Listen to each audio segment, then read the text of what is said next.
विश्व के सभी धर्मगुरुओं की आध्यात्मिक शक्ति अक्षीण हो चुकी है, जो कि इस महामारी के प्रकोप के सामने पस्त होते दिखाई दे रहे हैं। दोस्तों, गौर करने वाली बात यह है, हम बड़े बड़े मंदिरों में जाकर पूजा करते हैं,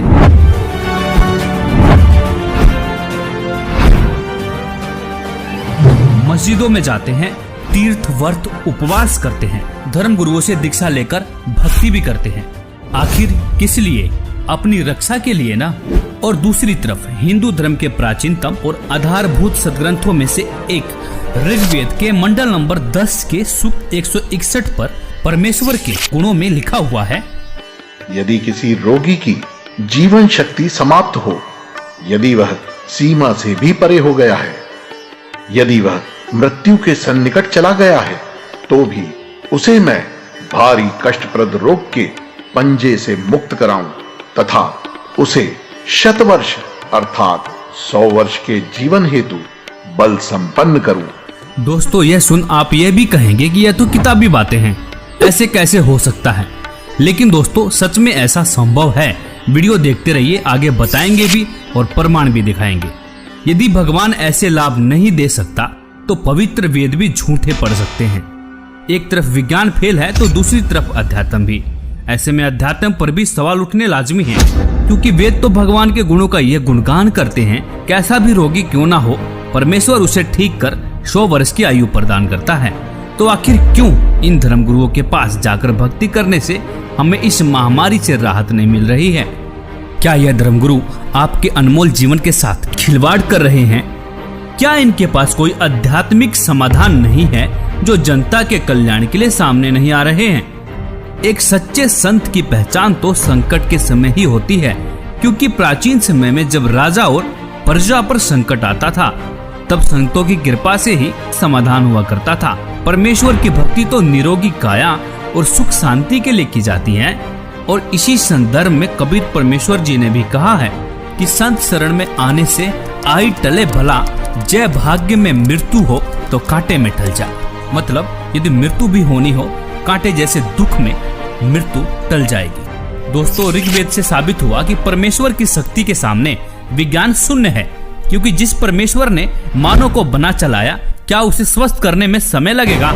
नहीं ना। दोस्तों, ऐसे में इस बात को भी दरकिनार नहीं करना चाहिए कि इस संकट की घड़ी में हमारे आध्यात्मिक धर्मगुरु क्या रोल अदा कर रहे हैं। कोई भी धर्मगुरु सामने आकर यह विश्वास नहीं दिला पा रहे हैं कि मानव जाति पर मंडरा रहे महासंकट से किस प्रकार से बचा सकते हैं। और दूसरी तरफ एक संत के शिष्य माननीय प्रधानमंत्री जी को लाखों पत्र लिखते हैं, लाखों ईमेल करते हैं। माननीय प्रधानमंत्री महोदय, भारत सरकार, मान्यवर, आप जी से हम संत रामपाल जी महाराज जी के लाखों अनुयायी आप जी के द्वारा मांगे गए सुझाव का सम्मान करते हैं। हमारी आप व आपकी सरकार से विनम्र प्रार्थना है, हम आप सभी से यह आग्रह करना चाहते हैं कि रामपाल जी महाराज इस विश्व में एकमात्र संत हैं जो शास्त्रानुकूल भक्ति विधि देकर लाखों करोड़ों परिवारों को कई प्रकार से दैहिक, दैविक, भौतिक तापों से राहत दिला चुके हैं। ऐसी आध्यात्मिक शक्तियों से परिपूर्ण संत जो कि बेकसूर हैं, उनको जेल में रखा गया है। बावजूद इसके यदि आप अपने मंत्रिमंडल के साथ उनके पास जाकर इस महामारी से बचाव हेतु अपनी प्रार्थना लेकर जाएं, तो हम ये पूर्ण विश्वास के साथ जानते हैं, क्योंकि संत परोपकारी व परमार्थी होते हैं, हमें यह पूर्ण विश्वास है कि वे अपनी दया दृष्टि पूरे विश्व पर बरसाकर इस समस्या से निजात दिला सकते हैं। आशा है इस एकमात्र बचाव के तरीके पर आप जी अमल अवश्य करेंगे। सत साहिब। और ट्विटर पर भी ट्रेंड करके पूरी दुनिया को विश्वास दिला रहे हैं कि सिर्फ और सिर्फ एकमात्र संत हैं जो मानव जाति को महासंकट से निजात दिला सकते हैं। वो संत कोई और नहीं, संत रामपाल जी महाराज हैं। यह सुन इस वीडियो को स्किप मत करना, जरा रुकिए, आपको विश्वास दिलाने के लिए कुछ जीते जागते प्रमाण पेश कर रहा हूँ, जिन्होंने संत रामपाल जी द्वारा बताई गई शास्त्र अनुकूल भक्ति की और परमेश्वर ने उनकी मृत्यु को भी टाल दिया। दोस्तों आज तक सिर्फ हमने सुना ही था कि परमेश्वर अंधे को आंख, कोढ़ी को काया, निर्धन को माया और बाज को पुत्र देता है, लेकिन यह अनसुना सत्य वर्तमान में सत्य साबित हो रहा है। दोस्तों ऐसे ऐसे एक नहीं, दो नहीं, हजारों प्रमाण ऐसे हैं जो संत रामपाल जी के अनुयायियों के जीवन में आप देख सकते हैं। मुर्दा बच्चा जीवित हुआ। जब मैं मजदूरी पे चला गया तो पीछे से उसकी मृत्यु हो गई जी, लड़के की। 1.5 साल का लड़का था दास का, और उसकी मृत्यु हो गई। जब घर आके जब मैंने देखा जी, उसकी स्थिति देखी तो हाहाकार मच रही थी। आस पड़ोस वाले भी इकट्ठे हुए, सभी ऐसे अफसोस मना रहे थे। वो बच्चे की लाश लेकर मैं गया जी, गांव का डॉक्टर है, डॉक्टर ने चेक किया जी उसको और कहता कि इसको घर में ले जाए, इसमें श्वास नहीं है। और मैं घर में आते आते ऐसे रखा बच्चे को, तो मैंने गुरुजी से अरदास लगाई घर में ही जी, और मैंने कहा कि हे परमात्मा, जब आप मेरी आजू बढ़ा सकते हो, मेरे रोग, ये कैंसर तक का रोग ठीक कर सकते हो मालिक, इसकी भी रक्षा करो दाता, इसकी भी आजू बढ़ाओ। हे परमात्मा, मेरे सतगुरुदेव ने तेरी दया करी मेरे, मैं कुछ इतने लाभ दिए मैं बता नहीं सकता आपको, इतने लाभ दिए मेरे को इस भगवान के, मैं धन्यवाद करता हूँ इस भगवान का। मेरे बच्चे की आजू बढ़ाई, उसी तरह हम जिंदा हो गया जी गांव के सामने, सभी देख रहे। जितने मेरे को गालियां देते थे उस ग्राम में, वो कहने लगे कि आपके संत में बहुत शक्ति है, वो पूर्ण संत। आज मेरे गुरुजी की कोई निंदा नहीं करता मेरे गांव में। मेरे को इतने लाभ हुए जी, मेरे कैंसर का रोग ठीक किया, मेरी आजू बढ़ाई मेरे परमात्मा ने। और घर में ऐसा होता था जी, हमारे खाने को आटा नहीं होता था और हम मांग के खाते थे, काम भी करते थे, फिर भी बीमारी के कारण हमको मांग के खाना पड़ता था। जब से मैंने नाम लिया, मालिक ने बहुत सुख दिया। दे दिया डॉक्टर ने जवाब, फिर कैसे ठीक हुआ बिना दवाई के ला इलाज कैंसर? बोले ये बीमारी ठीक होगी, ये कैंसर है, इसको हम ऑपरेशन नहीं कर पाएंगे और ये और बढ़ जाएगा। जी क्या ये कह रहे हैं कि संत रामपाल जी की भक्ति करने के बाद ये फोड़ा अपने आप फूट गया, अपने आप ठीक हो गया, अपने आप ही ऐसी स्थिति ले ली, ये सब अपने आप हुआ है? कुछ ऑपरेशन वगैरह डॉक्टर ने? तो एक पैसे की दवा नहीं करा, आप यार ठीक है। और कति ज्ञान सुनकर समर्पित हो होगे तो आपकी कैंसर का बाप भी ठीक हो जा। भगवान किसे कहते हैं? वाह भाई वाह।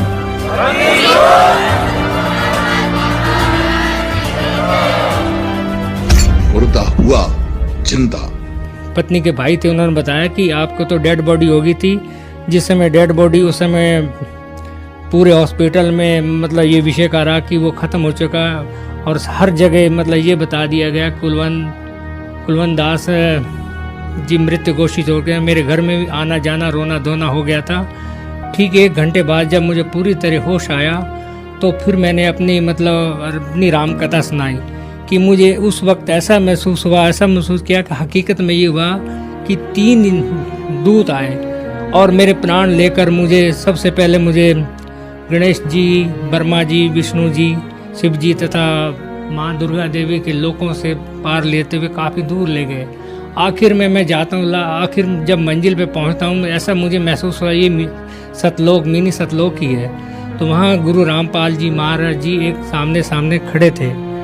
मैंने जब देखा तो उन्होंने मुझसे कहा, बेटा की भक्ति अधूरी है, तो आपको मैं एक मौका और भक्ति का देता हूँ, आप अपना जीवन सफल हो जाएगा। उसी वक्त गुरु संत रामपाल जी महाराज जी ने कबीर का रूप दिखाया। उसके बाद मुझे वहाँ से तीनों यमदूतों ने वहाँ से एक धक्का दिया, और धक्का देने के बाद मैं जब यहाँ से आंखें खुली तो मैं एकदम अपने आप को देखा, मैं पसीन से तर हो गया।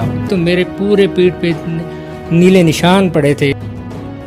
दुर्घटना में मौत, जीवित किया। बड़ा लड़का था मनोज नाम का, उसका मेरा बल्लमगढ़ में आके एक्सीडेंट हुआ शाम को 7 बजे। जब भी लड़के को ऐसे लिटा दिए, मेरे सर पे से चादर उतार दिए, सोल उतार कर उसको ढक दिए और अंगूठे दोनों बांध दिए लड़के के, जैसे संसारे में बांधते हैं। बांधने के बाद फिर मैं संत रामपाल जी महाराज से प्रार्थना लगाई, हे मालिक, मैं जय गुरुदेव की भक्ति से गई थी, पति को खो के गई थी, मैं पति खत्म हो गए थे, उसके बाद में आपकी भक्ति ली थी, ये होने वाला था, तो आप इसकी शादी क्यों की? फिर बहू ने फ़ोन मिलाया कि आप कहाँ पे हो? मैं बोली हम ठीक हैं, हम कहाँ पे नहीं हैं, तू घबराए मत। तो बहू बोली नहीं, कुछ ना कुछ बात हो गई है, मेरे को क्यों छुपा रहे हो मेरे से, मेरे वीडियो कॉलिंग पे बात करवाओ। जब मैं गुरुजी को प्रार्थना लगाई झोली पसार के कि मालिक ये क्या होने होता, गुरुजी वहीं पे प्रकट हो गए। संत रामपाल जी महाराज प्रकट होके और लड़के को सोते हुए को आशीर्वाद दे के उठाए। फिर उसके बाद मेरे को आशीर्वाद दिया गुरुजी ने। फिर उसकी सास आई हॉस्टल के अंदर, बोली अपने गुरु को नहीं छोड़ेगी। मैं बोली मैं नहीं छोड़ूंगी गुरु को, मैं सबको छोड़ दूंगी, गुरु को नहीं छोड़ूंगी। गुरु के पीछे तो संत रामपाल जी महाराज के पीछे तो आज ये बेटा जिंदा है, नहीं तो मेरे बेटे को रात को ही मैं खो देती, आज मट्टी लग जाती। डॉक्टरों ने जैसे देख लिया तो भाई बिल्कुल जीरो रिपोर्ट है, नब्ज नाड़ी कुछ भी नहीं है। उसके बाद में सुमरन जैसे संत रामपाल जी महाराज से अर्जी लगवाई तो इनको होश आया, तो डॉक्टर भी एकदम से अचंभित रह गए कि ये क्या चमत्कार है। एक तो रिपोर्ट 0-0 बता रही है और एक इनको आधे घंटे में ही होश आ गया, ये तो बहुत बड़ा चमत्कार है। तो चमत्कार को देख के सारे डॉक्टर सारे अचंभित रह गए कि ये तो कोई बहुत बड़ा चमत्कार है। तो ये संत रामपाल जी महाराज का चमत्कार है जो कि हम सतभक्ति करते हैं। और इन्होंने जीवन दान दिया, एक मौत के मुंह में से निकाला इनको, रुपेश दास जी को। क्या नाम है बहन जी आपका? कमला दासी है जी। मेरे घर वाले को 2014 में 10 अक्टूबर को पैरालाइज का अटैक पड़ गया था, बिल्कुल ख़त्म हो गए थे। तो बेटे के याद आई कि सतलोक आश्रम फ़ोन मिलाऊं। जब फ़ोन मिला तो किसी भगत ने फ़ोन उठाया वहाँ से, उन्होंने कहा बेटे ने, मेरे ने रोते रोते बड़े बेटे ने, ये भगत जी बात करा दो परमात्मा से, मेरे पापा ख़त्म हो चुके हैं पैरालाइज का अटैक पड़ के। तो भगत जी परमात्मा से बात कराई, परमात्मा ने कहा बेटे बंदी छोड़, दया करेंगे, दंडवत करके अमृत जल और प्रसाद दे दे। तो भगत जी मालिक ने इतनी दया करी, संत रामपाल महाराज जी ने, इतने बेटे का फ़ोन भी नहीं कटा। इतने तो मेरे घर वाले ने यूँ कह दिया बेटे मैं बाथरूम करने जाऊँगा। बाथरूम करके भगत जी गली में टहल के आया, गली से टहल के घूम घाम के फिर घर में आया। परमात्मा ने इतनी दया करी, हमारे पूरे घर में रोआ राहट मच गया था, ख़त्म हो चुके थे, बिल्कुल एक मिट्टी पड़ी थी घर में। इतनी दया करी मालिक ने, मैं आपसे बता नहीं सकते, हमारा सारा कुनबा रोआ राहट मच गया था घर में। उसके बाद भगत जी सुबह गए सतलोक आश्रम, तो परमात्मा दर्शन देने आते हैं, सर पे हाथ रख के कहते हैं कौन मरा है? अभी नहीं मरा है, भक्ति कर बेटे दब के। उसके बाद सर जी आपको क्या बताऊं, इतनी दूर बेटा खड़ा था, उससे कहा भक्ति कर बेटे, कौन मरे तेरा बाप? जो 3 हार्ट अटैक हो चुके थे उससे पहले तो डॉक्टरों ने ये कहता था इतने जिएंगे, इतने ये दवाइयाँ खाते रहेंगे। आज 7 साल होने को है भगत जी, सारी दवाइयाँ छुट्टी हुई उनकी, 4 बार पैरालाइज हो लिया, 3 हार्ट अटैक, 7 अटैक कम नहीं होते भगत जी। आपको क्या क्या लाभ बताऊं, मालिक ने इतनी दया कर रहे हैं, संत रामपाल महाराज जी ने पूरा जीवन दान दे रखा है। उदाहरण के लिए अनुयायियों के अनुभव के वीडियो लिंक डिस्क्रिप्शन में देख भी सकते हैं। आप भी दुखों से छुटकारा पाना चाहते हैं तो आज ही बुक करें निःशुल्क पुस्तक ज्ञान गंगा। ज्ञान गंगा पुस्तक निःशुल्क मंगवाने के लिए अपना पूरा पता पिन कोड के साथ हमें लिखकर भेजें। हमारा व्हाट्सएप नंबर है 9992600893।